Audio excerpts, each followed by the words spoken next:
पंतप्रधान नरेंद्र मोदी शुक्रवारी 27व्या राष्ट्रीय युवा महोत्सवाच्या उद्घाटनासाठी नाशिकमध्ये येत असून त्यांच्या स्वागतासाठी सिंहस्थ नगरी सज्ज झालेली आहे। मोदींसह मुख्यमंत्री एकनाथ शिंदे आणि डझनभर केंद्रीय व राज्य मंत्रिमंडळातील मंत्री नाशिकमध्ये दाखल होणार असल्याने त्यांच्या दौऱ्याच्या पूर्वसंध्येला नाशिक मोदीमय झालं। लोकसभा निवडणुकांच्या पार्श्वभूमीवर रोड शो आणि काळाराम मंदिर दर्शनाच्या माध्यमातून मोदी प्रत्यक्षपणे लोकसभेच्या प्रचाराचा नारळच फोडणार आहेत। त्यामुळे मोदींच्या दौऱ्याकडे संपूर्ण राज्याचं लक्ष लागलंय।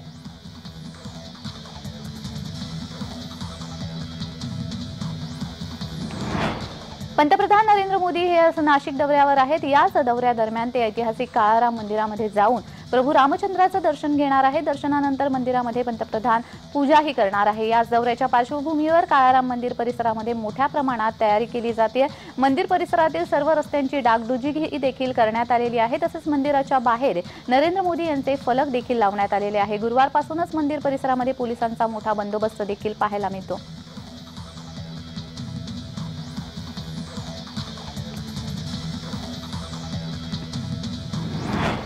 राष्ट्रीय युवा महोत्सवाला शुक्रवारपासून सुरुवात होणार आहे। देशाचे पंतप्रधान नरेंद्र मोदी महोत्सवाचं उद्घाटन करणार असून त्यांचा भव्य रोड शो देखील आयोजित करण्यात आलेला आहे। आयोजनासाठी नाशिकमध्ये अनेक राजकीय नेते दाखल झालेले आहेत। मुख्यमंत्री एकनाथ शिंदे यांनी 2-3 दौरे केलेले आहेत। मंत्री गिरीश महाजन, मंत्री संजय बनसोडे, मंत्री दादा भुसे हे नाशिकमध्ये तळ ठोकून आहेत। मोदींचा दौरा आणि राष्ट्रीय युवा महोत्सव यशस्वी करण्यासाठी जय्यत तयारी केली जाते।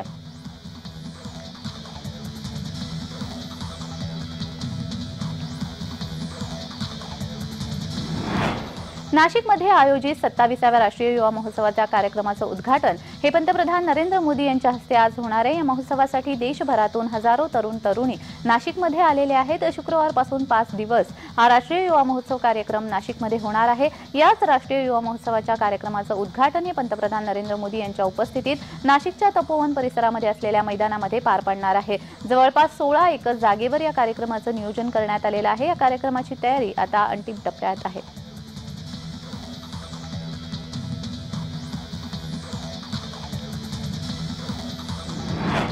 पंतप्रधान नरेंद्र मोदी यांचा आज नाशिक दौरा निश्चित झालेला आहे। या पार्श्वभूमीवर नाशिक शहर पोलिसांकडून बंदोबस्ताची आखणी करण्यात आलेली आहे। राज्यभरातून अतिरिक्त कुमक मागवण्यात आलेली आहे। यामध्ये 130 पोलीस अधिकाऱ्यांसह 2000 अंमलदार आणि राज्य राखीव दलाच्या 5 तुकड्या असा सुमारे 2500 पोलिसांचा फौजफाटा नाशिकमध्ये दाखल झालेला आहे। विविध जिल्ह्यांमधून 13 बॉम्ब शोधक नाशक पथकांना देखील पाचारण करण्यात आलेलं आहे।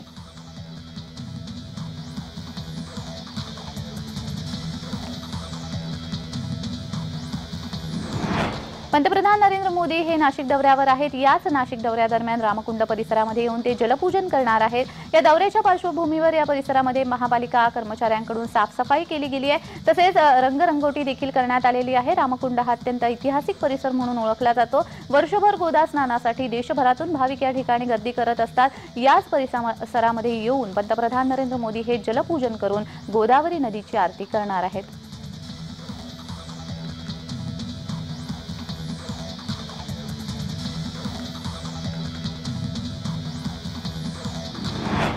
पंतप्रधान नरेंद्र मोदी यांच्या नाशिक दौऱ्याआधीच येथील वातावरण चांगलं तापलेलंच आहे। कांदा प्रश्नावरून कांदा उत्पादक शेतकऱ्यांनी आंदोलनाचा इशारा देताच पोलीस अलर्ट मोडवर आलेले आहेत। त्यांनी कम्युनिस्ट नेता कॉम्रेड अजित नवले यांना स्थानबद्ध केलंय। त्यामुळे नाशिकसह कांद्यावरून पुन्हा एकदा राज्यात वातावरण तापण्याची शक्यता आहे।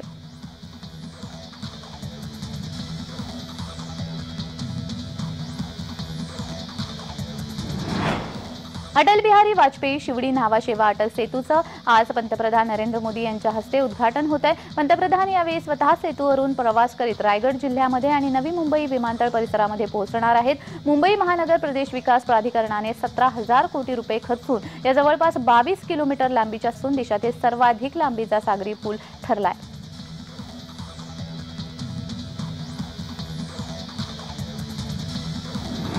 मुंबई उपनगरीय रेल्वेचा चौथा मार्ग असलेल्या बेलापूर सीवूड उरण लोकलला आज पंतप्रधान नरेंद्र मोदी हिरवा झेंडा दाखवणार आहेत। ही लोकल प्रवासासाठी खुली झाल्यावर मुंबई लोकलची कक्षा 400 किलोमीटर पार रुंदावणार आहे। फेब्रुवारी 2022 मध्ये पंतप्रधानांनी मुंबई लोकलच्या विस्ताराचा मानस व्यक्त केला होता। उरण लोकलच्या उद्घाटनानंतर या महाविस्ताराची वचनपूर्ती होते।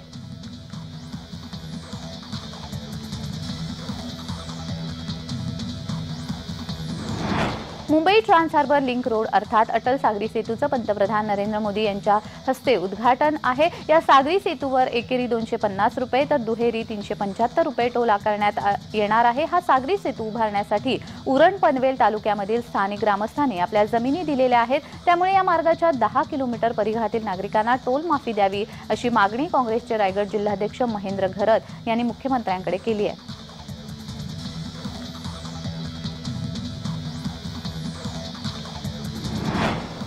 पंतप्रधान नरेंद्र मोदी हे आज महाराष्ट्राच्या दौऱ्यावर आहेत। म्हणजे निवडणुका जवळ आल्या आहेत। उद्या ते नाशिकच्या काळाराम मंदिरामध्ये जाणार आहे, जिथे शिवसेना जाणार, तिथे मोदी जात आहेत। मणिपुरातही शिवसेना जाणार, तेथील मंदिरातही मोदींनी जावं असा टोला संजय राऊतांनी मोदी दौऱ्यावर लगावलाय।